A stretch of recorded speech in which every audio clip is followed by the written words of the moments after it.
कानून बना, संशोधन लाया गया कि सुन्नी वक्फ बोर्ड के अंदर तब्दीली होनी चाहिए।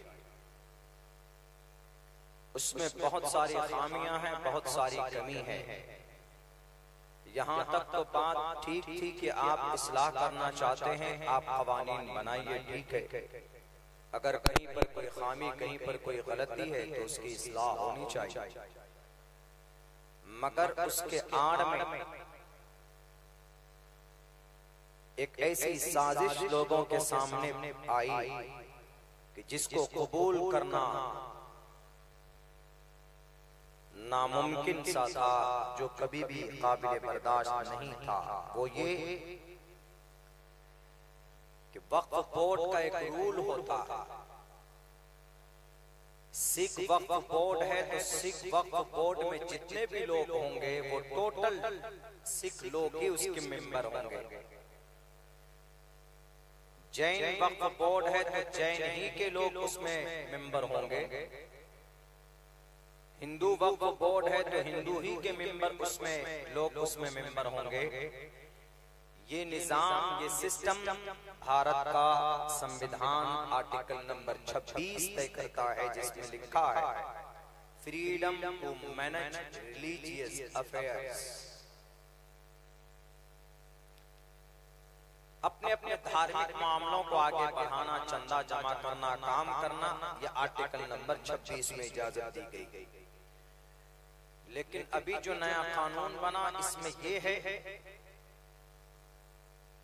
कि जो सेंट्रल वक्फ काउंसिल है, जो दिल्ली में होती है, ये संस्था वक्फ बोर्ड की सबसे बड़ी इकाई, उसके बाद फिर स्टेट में वक्फ बोर्ड है, उसकी उसी टीम का नाम है। उसके बाद फिर डिस्ट्रिक्ट में 3 कमेटी होती है, सेंट्रल में, स्टेट में और डिस्ट्रिक्ट में। जो डिस्ट्रिक्ट में जो यूनिटी होती है उसको वक्फ कमेटी बोलते हैं। तो उन्होंने अभी नया कानून में ये बात पेश की कि सुन्नी वक्फ बोर्ड में 2 मेंबर हिंदू हो सकते हैं। हिंदू को हम लाएंगे। ये बात संविधान के खिलाफ है। अगर आपको लाना है तो फिर 32 वक्फ बोर्ड में से हर किसी वक्फ बोर्ड में लाइए कि उसमें भी हिंदू मेंबर हो। लेकिन पर्टिकुलर आप सिर्फ सुन्नी वक्फ बोर्ड में, मुस्लिम वक्फ बोर्ड में 2 हिंदू मेंबर लाना चाहते हैं, नॉट एक्सेप्टेबल। ये चीज भारत के संविधान का दफा नंबर 15 का वायलेशन है।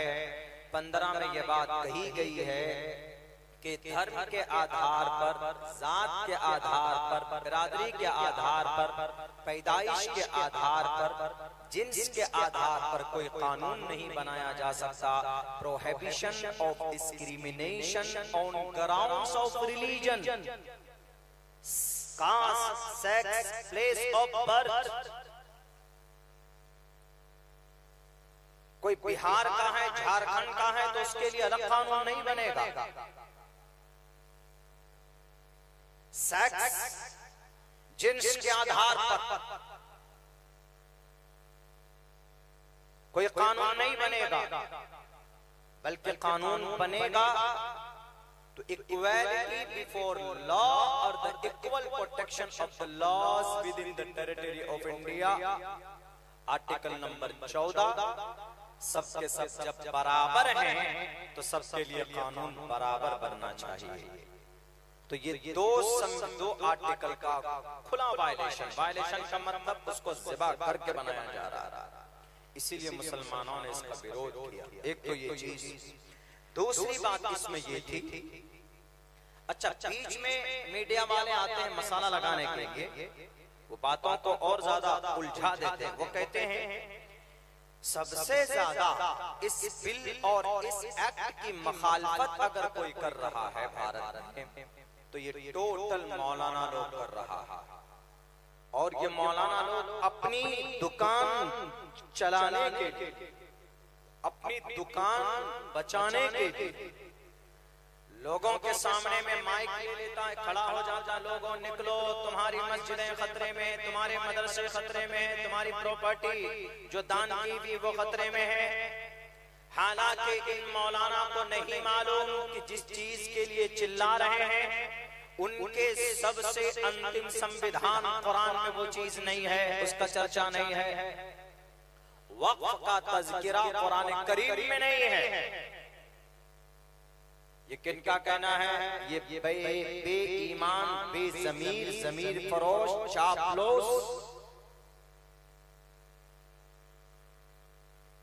डुप्लीकेट खुदाओं के चमचे, उनका कहना है कि कुरान में वक्फ है ही नहीं।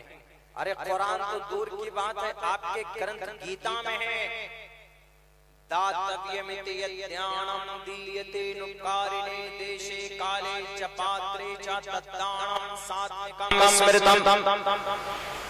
मैं तालिब इल्म हूं, मैं दिखा सकता हूं हमारे कुरान में जितने भी अहकामात हैं, दुनिया की तकरीबन 75% रिलीजियस ग्रंथ के अंदर वो अहकामात मौजूद हैं। मीडिया वालों ने कहा कि नहीं है कुरान में लन तनालुल बिर्रा हत्ता तुनफिकू, ये वक्फ नहीं है तो क्या? अलिफ लाम मीम ज़ालिकल किताबु ला रैब फीहि हुदल लिल मुत्तक़ीन अल्लज़ीना युमिनूना बिल गैबि व युक़ीमूनस सलाता व मिम्मा रज़क़नाहुम युनफिक़ून। वक्फ नहीं है तो क्या? इसी वक्फ को संस्कृत में दान बोल देते। हाँ, लफ्ज़े वक्फ नहीं है, लफ्ज़े वक्फ नहीं है, वक्फ लफ्ज़ नहीं है, लेकिन ऑर्डर तो है जी। हदीस में भी नहीं है इज़ा मातल इंसानु इंक़ताअ अमलुहु इल्ला मिन सलासा इल्ला मिन सदक़तिन जारियतिन।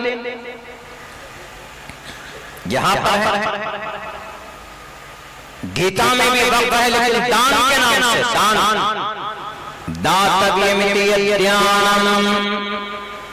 अगर मोहल्ले में, मुआशरे में, समाज में कोई भूखा हो, मेरे समाज, मेरे आपकी इस बस्ती में भी हमारे सनातनी भाई हैं, वो अगर सुनते हो तो सुनिए। श्रीमद् भगवद गीता अध्याय नंबर 17 मंत्र नंबर 20 पढ़ रहा, उसके अंदर कितनी अच्छी बात कही गई कि क्या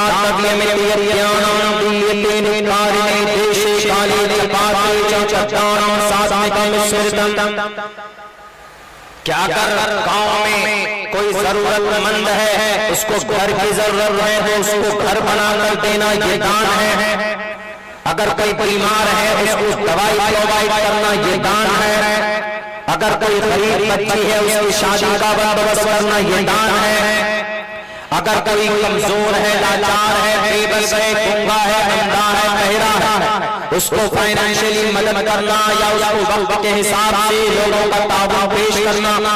अगर कोई 1 रुपए भी किसी जरूरतमंद को देता है, वो 1 रुपए देना दान है। दान संस्कृत और हिंदी में है, इसी दान को अरबी में और उर्दू में हम लोग वक्फ बोलते हैं। ये तो उन लोगों को जवाब हुआ जो लोग कहते हैं कि है ही नहीं, कुरान में नहीं है। कई जगह पर मैंने एक दो मिसालें आप लोगों के सामने पेश की। ये तो संस्कृत में भी, ये तो गीता में भी। और गालिबन हमारे हिंदू भाई बहुत दान करते हैं, बहुत ज्यादा दान करते हैं। वो जाते हैं, अगर पूजा करने के लिए जाए तो दान पेटी में 500, 200, 400, 500, बल्कि कभी कभी ऐसा होता है कि वो भगवान ईश्वर परमात्मा की मूर्ति के सामने लाइनें लगा कर जाते हैं कि अगर इसमें आपको पूजा करना है तो 500 रुपए वाली लाइन लिए, 200 वाली लाइन लिए, 50 वाली लाइन लिए। वो सब दान की नीयत से दान दो, दान। इसी दान को अरबी में, उर्दू में, हिंदी में भी हम लोग बोल देते हैं कि ये वक्फ है। वक्फ का मतलब कुर्बान कर देना। और इस जमीन पर सबसे पहले इसकी शुरुआत अगर किसी ने की है तो जनाब मोहम्मद रसूलुल्लाह सल्लल्लाहु अलैहि वसल्लम ने शुरुआत की। खैर, ये दान कुरान हदीस से साबित है और हमारा अकीदा इससे जुड़ा हुआ है। हमारी शरीयत का, हमारी एक्टिविटी इससे जुड़ी हुई, हम इसको भुला नहीं सकते, इससे दस्तबरदार नहीं हो सकते।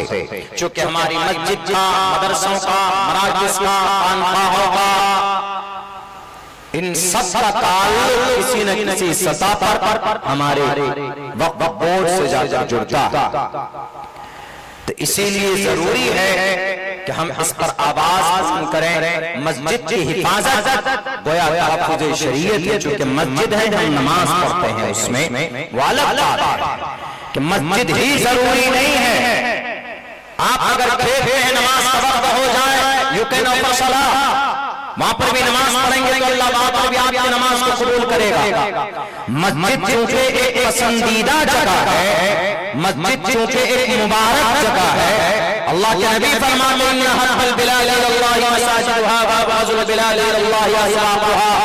जनाब मोहम्मद रसूलुल्लाह का फरमान है कि 6 करोड़ 30 लाख मुरब्बा मील की धरती पर अगर सबसे पसंदीदा कोई जगह रब को है तो वो मस्जिद है, और नापसंद कोई जगह है तो वो बाजार है। इसीलिए हम लोग सम्मान देते हैं मस्जिद को, वरना हमारी नमाज कबूल होने के लिए, नमाज की फर्जियत की अदायगी के लिए मस्जिद कंडीशन नहीं है। तोड़ दी गई है गज़ापट्टी की सारी मस्जिदें, शहीद कर दिए गए हैं गज़ापट्टी के सारे इदारे, महफूज कर दिए गए, जमींदोज कर दिए गए वहां के सारे मकानात, लेकिन मस्जिद के मलबे पर खड़े होकर गज़ापट्टी के लोग नमाज अदा करते हैं। मेरे ख्याल से मस्जिद के अंदर और मस्जिद के मलबे पर अदा की जाए वो नमाज ज्यादा काबिल कबूल। और हमारी मस्जिदों में ताला लगाने वाले उत्तर प्रदेश के लाल लगाना हो लगाओ ताले, हमें जमीन पर संतल जमीन पर हम नमाज पढ़ेंगे, हमारी नमाज को अल्लाह वहां पर भी कबूल करेगा। अल्लाह की नमाज, अल्लाह की फरमाबरदारी के लिए, नमाज अदा करने के लिए मस्जिद हमारे लिए जरूरी नहीं है। हमारे मदरसों में ताले डालते हो, 90 मदरसों उत्तराखंड में बंद कर दिए गए, 20 मदरसे उत्तर प्रदेश में सीज कर दिए गए, और मदरसों की बारी आने वाली है, कर दो सारे मदरसों को बंद। हमारे इदारे नहीं होंगे, मदरसा किसी बिल्डिंग और किसी इमारत का नाम नहीं है। हज़रत मुफ्ती याह्या साहब दरख्त के नीचे भी बैठ जाएंगे, बुखारी लेकर बैठ जाएंगे, पढ़ने वाले जहां पर बैठेगा तो ये दरख्त हमारे लिए मदरसा होगा। ये तारीख में बताती है और हमारा ये पैगाम रहा, हमारी ये तारीख रही। तो बहरहाल साजिशें रचने वाले रचते रहे, लेकिन अल्लाह तबारक व तआला की दीन और उनकी शरीयत की हिफाजत के लिए अमल जरूरी है। वो हमसे दिलों करता हमारे और आपसे। तो बहरहाल बात ये चल रही थी कि कैसे हम लोग क्यों प्रोटेस्ट कर रहे हैं। ये तो मीडिया वालों ने आपको बदनाम कर दिया, लेकिन आप क्यों कर रहे हैं प्रोटेस्ट? इसमें एक दो पहली चीज तो वही थी कि इसमें हिंदू मेंबर आ रहे हैं। हाँ, अगर लाना है तो इक्वल लाइए, सब पर लाइए, हम ऑब्जेक्शन नहीं उठाएंगे, सबके लिए लाइए। लेकिन सुप्रीम कोर्ट ने कहा अब से पहले जब किसी औकात में गैर मुस्लिम मेंबर को या मुस्लिम मेंबर गैर मुस्लिम वक्फ में नहीं इंटर किया गया तो फिर आप इसको सिर्फ वक्फ मुस्लिम वक्फ बोर्ड में क्यों ये शिफ्ट लाए हैं? इस पर स्टे लगा, अभी तक इस पर रोक लगा दिया। मतलब दूसरी चीज ये है कि जो वक्फ बाय यूजर है उसको खत्म कर दिया गया। अभी पहले क्या कानून था? पहले कानून ये था कि जैसे आपकी मस्जिद है, आपका मदरसा है, आप लिख कर देते थे वक्फ कमेटी में कि हमारी ये मस्जिद है, 50 साल पहले इसलिए जमीन किसी ने डोनेट की है, अल्लाह के रास्ते में कुर्बान की है, अब ऐसा है कि हम इसको वक्फ बोर्ड में रजिस्टर करना चाहते हैं। तो एक आदमी होता था सर्वे कमिश्नर डिस्ट्रिक्ट, जैसे भागलपुर के इलाके में आता है तो भागलपुर का एक सर्वे कमिश्नर आता था, एक ही आदमी होता था, वहां छानबीन करता था, पेपर चेक करता था कि किसने जमीन वो की जी 50 साल पहले किसी आदमी ने की। पेपर अगर नहीं दिए तो तब भी वो सब लोगों से मस्जिद कमेटी से पूछकर वो अपना एक रिपोर्ट पेश करता था और वो रिपोर्ट दिल्ली भेजता था कि ये मस्जिद इसकी जमीन वक्फ बोर्ड से मुंसलिक है और इन लोगों ने इसको दान किया है। तो वहां से पेपर बनकर वक्फ बोर्ड के ऑफिस में पहुंचती थी, उसके बाद फिर वक्फ कमेटी के पास वो जमीन रजिस्टर्ड हो गई, वो मस्जिद रजिस्टर्ड हो गई वक्फ बोर्ड में, ये होता। लेकिन अगर इसी बीच में 1 साल की मुद्दत होती थी इसमें किसी दूसरे आदमी को ऑब्जेक्शन करने का, सपोज दैट कोई आदमी आया कि नहीं जी हमारी मस्जिद नहीं है, ये जमीन हमारी है, जबरन मस्जिद बनाई गई है, फलां साहब ने इस पर हड़प करके मस्जिद बना ली, तो 1 साल का मामला टाइम मिलता था किसी ऑब्जेक्शन करने वाले को। अगर 1 साल के अंदर में कोई हो गया उसका शरीयत मुखालिफ तो ठीक, अगर कोई आ जाता तो उसका प्रोसेस ये था कि ट्रिब्यूनल में केस चलता। ट्रिब्यूनल 3 लोगों की एक अदालत थी और वो 3 लोग मुसलमान में से नहीं होते थे, बल्कि सुप्रीम कोर्ट का एक जज होता था, रिटायर्ड जज होता था, एक ब्यूरोक्रेसी से आता था और एक मुस्लिम में अच्छा पढ़ा लिखा विद्वान जैसे हजरत मुफ्ती याया साहब। सदर साहब सही ना, मुफ्ती इलियास साहब माफ कीजिएगा, जैसे हजरत मुफ्ती साहब 3 लोग होते थे। फिर वहां पर चलता था मामला 1 साल 2 साल 3 साल, उसके बाद वो ट्रिब्यूनल एक अदालत की, एक तरह से वक्फ बोर्ड की एक अदालत होती थी, तो उसमें जो फैसला होता था उनको मानना पड़ता था। लेकिन अगर कोई वहां पर भी ना माने तो वो हाई कोर्ट जा सकता था। ये प्रोसेस था। लेकिन अब क्या प्रोसेस आया? अब प्रोसेस ये आया है कि सबसे पहले नंबर पर वक्फ बाय यूजर ही को खत्म कर दिया। वक्फ बाय यूजर समझिए आसान लफ्जों में, कोई भी चीज जब दान की जाती है तो कोई ना कोई मकसद होता है। मस्जिद की जमीन दान की मस्जिद के लिए, और मस्जिद क्या है? मस्जिद में क्या करते हैं हम लोग? नमाज पढ़ते, यूज होती है नमाज के लिए। इसी को बोलते हैं दान करना, इस्तेमाल होने के लिए वक्फ बाय यूजर इसी को बोलते हैं। और 75% जमीन इदारे मस्जिद मक्तब मदरसे की वक्फ बाय यूजर ही होती थी। वक्फ बाय यूजर खत्म कर दी गई। वक्फ बाय यूजर मौजूदा कानून में डीएम को आदेश होगा, डीएम साहब जाइए दरियापुर, वहां की जो मस्जिद है जाकर देखिए। डीएम साहब आएंगे, डीएम साहब देखेंगे कि दरियापुर की मस्जिद 100 साल से है। लोग कहेंगे होंगे अरे 100 साल से मस्जिद तो है, किसने दान की इसकी जमीन? ये मस्जिद कौन बनाया? उनसे कहा जाएगा कि सर 100 साल पहले एक साहिब थे, उन्होंने मस्जिद में जमीन दान की है। तो वो कहेंगे पेपर लाओ, पेपर दान करने वाले का पेपर लाओ। कौन पेपर ला के देगा 100 साल पहले? अभी इस मौजूदा आधुनिक जमाने में सारी चीजें, टेक्नोलॉजी, सारी चीजें बल्कि हाई फाई होने के बावजूद इस मॉडर्न जमाने में आपका पैन कार्ड, आधार कार्ड का नाम मैच नहीं है जब अभी, तो आप 100 साल पहले का पेपर कैसे लाकर दे सकते? वो कहेगा पेपर नहीं है। नहीं, 100 साल से मस्जिद है जी। क्या प्रूफ है कि 100 साल से मस्जिद है? कोई प्रूफ नहीं, बस जुबान प्रूफ।